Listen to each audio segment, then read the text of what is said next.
Hi, this is Victoria Strombom, Coastal Realtor with Certere Properties, and I'm had the pleasure today of being here with Allycyn Bennett of Sandstone Financial. I've often told you that we have three parties to a transaction: a buyer, a seller, and a lender. So I'm grateful to be bringing to you the expertise of Allycyn Bennett, who has had over 30 years of experience, markets to over 50 lenders, and has an outstanding closing ratio of 99.3%. I've had the pleasure of working with Allycyn before, and I'm eager to share her insights with you today. I wanted to talk about where interest rates are and the fact that we have some changes in the amount that you're going to be able to borrow. Correct. Okay. So every year, loan limits are reevaluated, and those loan limits typically are reevaluated in the third quarter. This year, they have already determined what those loan limits are going to be with Fannie and Freddie Mac, Fannie Mae and Freddie Mac. And so the loan limit for a conforming loan, and this is nationally, a conforming loan was at $548,250. It has been announced that that loan limit has been increased to $625,000. Excellent. Now, normally we would have to wait until the tail end of December or January 1st to start doing that. But there are many lenders right now that are already accepting loan applications at that $625,000 Oh, loan limit. fantastic. Fantastic. In addition, on top of the Fannie Mae conforming loan limit, there's what's called the high balance loan limit. And the high balance is still underwritten by Fannie Freddie.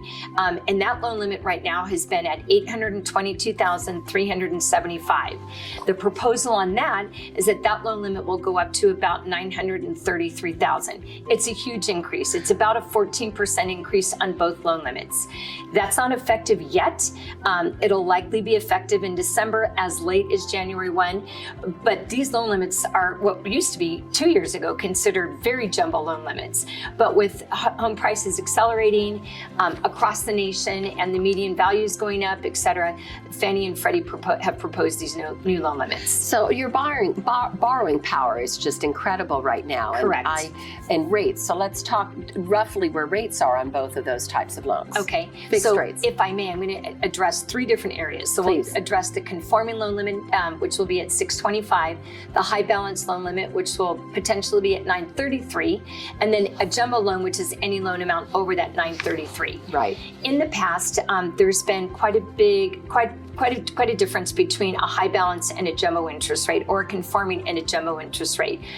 During the pandemic, we've seen a lot of changes that I don't think any of us anticipated. One of those being that the delta between a jumbo interest rate and a conforming rate is very small right now. In the past, that delta has been as great as 3/4 of a point, plus or minus. Now we're seeing the difference between a conforming loan and a high balance loan, maybe 1/8%, and then between a high balance and a jumbo loan, maybe only another 1/8%, maybe a quarter. It is. I don't know if that will continue or how long that will continue, but right now that's where we're at. So I'm going to answer your question with where rates are right now, knowing that with inflation and the discussion about inflation and the Fed's decision to start tapering their purchase of bonds, it is very likely that rates will continue to go up. That being said, conforming loans right now are in the high 2 range, 2.75 to 2.875. Incredible.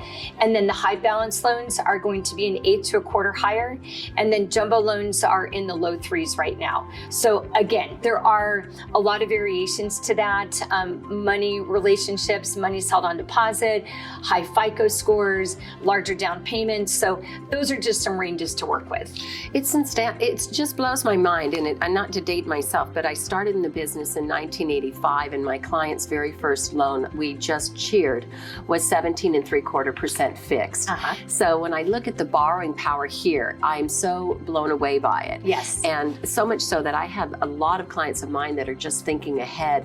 And I know with you, and I love this, that you are here in Newport Beach, but no loan is too big or too small. You treat everybody so well, and I'm so grateful for that.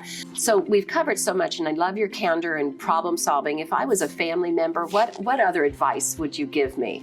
I would say the smartest thing to do is to select a loan officer, work with that loan officer that you feel comfortable with, start the loan application, gather the income documentation, have the game plan, run ratios, determine if it's time to run credit or not, but literally know what you are pre-qualified for. Yes. The final step would really be to run the credit. And again, I really I'm cautious about running that based on what a borrower's potential timing is, because credit reports are typically only good for 60 or 90 days. Okay. And so you don't want to have multiple inquiries on there if the borrower doesn't have their assets lined up, their down payment lined up, they may have a credit issue. So again, it's important to understand what the long-term game plan is before you do it. But getting pre-qualified and then taking it to a pre-approval is absolutely essential in this market.